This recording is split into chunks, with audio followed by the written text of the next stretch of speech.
Hello అండి. ఒక మంచి ఈవినింగ్ స్నాక్ అయితే ప్రిపేర్ చేసుకుంటున్నాను. ఈరోజైతే ఈవినింగ్‌కి ఒక మంచి టీ, ఒక మంచి బ్రెడ్ శాండ్విచ్ అయితే ప్రిపేర్ చేసుకుంటున్నాను. నేనైతే ఎలా ప్రిపేర్ చేశాననేది మీకైతే ఒకసారి చూపిస్తాను, చూసేయండి.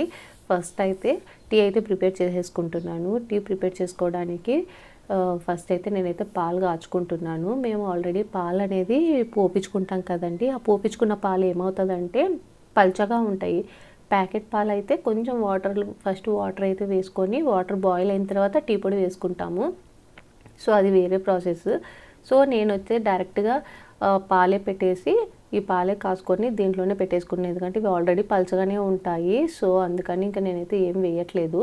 సో పాలైతే మంచిగా ఇలా పొంగొచ్చిన తర్వాత ఇందులో కాస్త టీ పొడి అయితే వేసుకొని బాగా మరిగించుకోవాలన్నమాట. ఈ టీ పొడి ఈ పాలల్లో బాగా ఉడికే వరకు పెట్టుకున్నా. అలాగే ఇందులోనే ఒక చిన్న అల్లం ముక్క అయితే వేసుకుంటున్నాను. అలాగే ఇందులో ఒక చిన్న 2 యాలక్కాయలు అయితే వేసుకుంటున్నానండి. వేసేసి మంచిగా టీ అయితే పెట్టేసుకుంటున్నా. చాలా ఈజీ కదా టీ. సో టీ అయితే రెగ్యులర్గా తాగను. నేను ఎప్పుడన్నా రేర్గా తాగుతానండి. టీ కూడా తక్కువ తాగుతానన్నమాట. ఎప్పుడన్నా తాగుతాను, తాగాలనిపించినప్పుడు చేసుకొని తాగుతానన్నమాట. ఇది గుర్తుంది కదా మీకు, బర్జనర్ కాఫీ మేకర్, దాంట్లోనే అయితే టీ అయితే ప్రిపేర్ చేసేసుకున్నాను. సో ఇప్పుడు మనం శాండ్విచ్ కోసం అయితే ఫస్ట్ వెజిటబుల్స్ని అయితే ఒకసారి మంచిగా సార్ట్ చేసుకుందాము. సో స్టవ్ పైన అయితే ఇట్లా మంచిగా ఒక ప్యాన్ పెట్టేసి ప్యాన్లో బటర్ అయితే వేయాలి.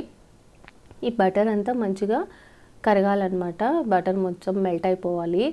మెల్ట్ అయిపోయిన తర్వాత ఇందులోకి నేనైతే ముందుగానే రెడీ చేసి పెట్టుకున్నానండి. ఈ కూరగాయలు వచ్చేసి నా దగ్గర వచ్చేసి క్యారెట్ ఉండిండే. ఈ క్యారెట్ని మంచిగా ఇలా సన్నగా తురిమి పెట్టుకోవాలి.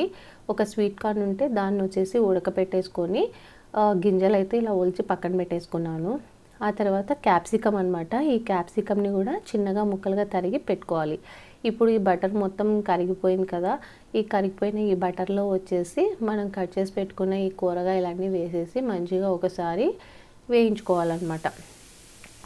ఇది వచ్చేసి కంప్లీట్గా ఆప్షనల్ అండి. జస్ట్ ఊరికే లైట్గా కొంచెం సాల్ట్ చేసుకొనేసి వాడుకున్నా సరిపోతుంది. ఇది నేను కొంచెం పచ్చివాసన పోవాలని చెప్పేసి కొంచెం మగ్గిస్తున్నాను అనమాట.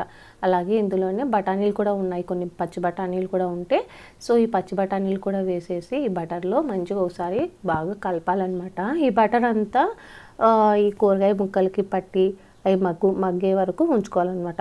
లేదు జస్ట్ లైట్గా సాల్ట్ చేసుకునే పని అయితే మూత పెట్టి వేయించుకో పని లేదు. హై ఫ్లేమ్లోనే కాసేపు సాల్ట్ చేసేసుకొని తీసేసుకుంటే సరిపోద్ది. కానీ నేను కొంచెం మూత పెట్టి మగ్గిద్దాము, ఇంకొంచెం పచ్చివాసన పోతుంది కదా అని చెప్పేసి వేసానమాట. సో తర్వాత వచ్చేసి ఇందులో కొంచెం సాల్ట్ అయితే వేసుకోవాలి. ఆ తర్వాత ఇందులోనే కొంచెం పెప్పర్ అయితే వేసుకుంటున్నాను. కొంచెమే వేసుకోవాలండి, ఎక్కువ వేస్తే మనకు బాగుండదు అంతగా. సో ఇది చిల్లీ ఫ్లేక్స్ కూడా కంప్లీట్గా ఆప్షనల్ అనమాట. నేను జస్ట్ కొంచెం స్ప్రింకిల్ చేస్తున్నాను చిల్లీ ఫ్లేక్స్ని, జస్ట్ ఫ్లేవర్ కోసము.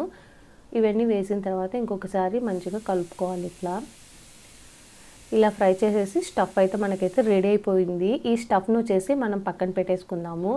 ఇక్కడ వచ్చేసి నేనైతే బ్రౌన్ బ్రెడ్ తీసుకుంటున్నానండి. మా ఇంట్లో బ్రౌన్ బ్రెడ్ ఉంది. ఈ శాండ్విచ్కి వచ్చేసి మనం బ్రౌన్ బ్రెడ్ యూస్ చేసుకుంటేనే చాలా బాగుంటుంది. నార్మల్ బ్రెడ్తో అయినా చేసుకోవచ్చు. నార్మల్ బ్రెడ్ ఏమవుతుందంటే మిల్క్ బ్రెడ్ అది కొంచెం స్వీట్ టేస్ట్ వస్తుంది అనమాట. ఇది కొంచెం వేరే టేస్ట్ ఉంటుంది అనమాట బ్రౌన్ బ్రెడ్ వచ్చేసి. సో బ్రౌన్ బ్రెడ్ అయితే ముందు చేసేసుకున్నాము. ఇక్కడైతే స్టవ్ పైన ప్యాన్ పెట్టేసుకున్నాను. ఇక్కడ దోసపెనం అయితే తీసుకున్నానండి. ఈ దోసపెనం హీట్ అయ్యే లోపల మనం ఇది చీజ్ ఉంటుంది కదా, మోజరెల్లా చీజ్ అయితే తీసుకున్నాను నేను. ఇక్కడ ఈ చీజ్ని వచ్చేసి ఫ్రిడ్జ్లో ఉన్నిందండి, అది రూమ్ టెంపరేచర్కి వచ్చే వరకు పక్కన పెట్టేసుకోవాలన్నమాట. తర్వాత ఈ పెనానికి వచ్చేసి ఇట్లా మంచిగా బటర్ అయితే అప్లై చేసుకోవాలి. బటర్ లేదు అని అంటే నెయ్యి అయినా యూస్ చేసుకోవచ్చు అండి. నెయ్యి అయినా యూస్ చేసుకొని మంచిగా బ్రెడ్ని అయితే వేయించుకోవచ్చు అనమాట. ఇప్పుడు ఇక్కడ నేను 2 బ్రెడ్ స్లైసెస్ని తీసుకున్నాను. బ్రెడ్ స్లైసెస్ 2 తీసుకున్నాను. సో ఈ 2 బ్రెడ్ స్లైసెస్ని వచ్చేసి ఈ బటర్ మీద పెట్టి ఇలా మంచిగా రోల్ చేస్తూ బటర్ అంతా బ్రెడ్ ముక్కలకి పట్టేటట్టు పెట్టుకోవాలన్నమాట. సో ఈ బ్రెడ్ని వచ్చేసి మనం కంప్లీట్గా సిమ్లోనే పెట్టి కాల్చుకోవాలి. అటు ఇటు 2 వైపులకి టర్న్ చేసి మంచిగా లైట్ బ్రౌన్ కలర్ వచ్చే వరకు జస్ట్ వేయించుకుంటే చాలు అనమాట. ఎక్కువ వేగకూడదు. సో ఇప్పుడు తర్వాత మళ్ళీ ఏం చేయాలంటే మళ్ళీ కొంచెం బటర్ తీసుకొని మొత్తం మళ్ళీ అప్లై చేసుకోవాలన్నమాట. అటువైపు కూడా అంటేటట్టు, రెండో వైపు కూడా బ్రెడ్కి అంటేటట్టు బటర్ అయితే ఒక సైడ్ వేసుకొని ఈ బ్రెడ్ ముక్కల్ని అట్లా రోల్ చేసుకుంటూ తిప్పుకుంటే సరిపోతుంది మనకి. ఇది వెజిటబుల్స్ వచ్చేసి కంప్లీట్గా మీ ఇష్టం అండి, మీ దగ్గర ఏవి అవైలబుల్ ఉంటే అవి పెట్టుకుంటే సరిపోతుంది. చాలా బాగుంటుంది, హెల్త్కి మంచిది. ప్లస్ వెజిటబుల్స్ అన్నీ వేస్ట్ చేసుకుంటాం కదా, చాలా బాగుంటుంది అనమాట. పిల్లలు కూడా ఈవినింగ్ స్కూల్ నుంచి వచ్చిన తర్వాత వాళ్ళకు కూడా ఏమన్నా ఆకలి అనిపిస్తే వెంటనే ఇదైతే చేసి పెట్టేయచ్చు అనమాట. రెడీగా పెట్టుకున్నామంటే వాళ్ళు రాగానే కొంచెం అలా వేడి పెట్టేసి ఇచ్చేయచ్చు అనమాట. ఓవెన్ ఉంటే ఓవెన్లో అయినా చేసుకోవచ్చు, టోస్టర్ ఉంటే టోస్టర్లో అయినా బ్రెడ్ని ఇలా వేయించుకోవచ్చు అనమాట. నేను ఇలా వేయించిన తర్వాత చూడండి 2 వైపులా ఇలా మంచిగా వేగింది ఇట్లా. తర్వాత ఇందులో మనం రెడీ చేసుకున్నాం కదా వెజిటబుల్ స్టఫ్. సో ఈ వెజిటబుల్ స్టఫ్ అయితే ఇట్లా ఒక బ్రెడ్ పైన అయితే పెట్టుకోవాలన్నమాట. ఇది కంప్లీట్ సిమ్లోనే పెట్టుకోండి, స్టవ్ పెద్ద మంట పెట్టామంటే మాడిపోతుంది అనమాట బ్రెడ్ త్వరగా. సో సిమ్లోనే పెట్టుకొని చేసుకోవాలి. ఇప్పుడు ఇట్లా స్టఫ్ వేసిన తర్వాత పైన కొంచెం చీజ్ అయితే వేసుకోవాలన్నమాట. చీజ్ స్ట్రెడ్స్ వేసుకోవాలి, లేదంటే చీజ్ స్లైస్ అయినా వేసుకోండి, ఇబ్బంది లేదు. సో ఇక్కడ చీజ్ స్ట్రెడ్స్ అయితే వేస్తున్నాను. మా బాబుకైతే చీజ్ అంటే బాగా ఇష్టం వాడికి. మా అబ్బాయికి చీజ్ ఇంకా కొంచెం ఎక్కువగా వేసి ఇవ్వాలన్నమాట. సో చీజ్ ఇలా వేసిన తర్వాత కొంచెం ఈ బ్రెడ్, ఇంకొక బ్రెడ్ ఉంది కదా, ఎత్తి ఆ చీజ్ పైన పెట్టినామంటే ఆ హీట్కి చీజ్ అనేది బాగా స్టిక్ అవుతుంది అనమాట.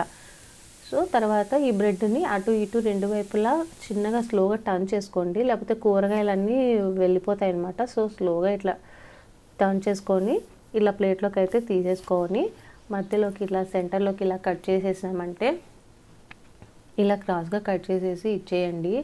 చాలా బాగుంటుందండి ఈ బ్రెడ్ శాండ్విచ్. పిల్లలు కూడా ఇష్టంగా తింటారనమాట. కూరగాయలు అవన్నీ వాళ్ళు ఏదో ఒక రూపంలో తినాలి కదా. సో ఇలా అయితే ఇచ్చేసామంటే ఈవినింగ్ స్కూల్ నుంచి రాగానే ఇచ్చామంటే తింటారనమాట. మా పిల్లలకైతే ఇలా బ్రెడ్ శాండ్విచ్ ప్లస్ ఒక గ్లాస్ రాగి జావ అయితే ఇచ్చేసానండి. వాళ్ళైతే తాగేశారనమాట. సో మేము వచ్చేసి ఈ శాండ్విచ్ విత్ టీ అయితే తాగాము. చాలా రోజులైందనమాట టీ చేసుకోక. సో అందుకని నేనైతే టీ ప్రిపేర్ చేసుకొని శాండ్విచ్ ప్లస్ టీ అయితే మా ఈవినింగ్ స్నాక్ అయితే ఫుల్గా మంచిగా ఎంజాయ్ చేసామన్నమాట అందరము. మీకు ఈ వీడియో నచ్చినట్లయితే లైక్ చేయండి, షేర్ చేయండి, సబ్స్క్రైబ్ చేసుకోండి. Thanks for watching.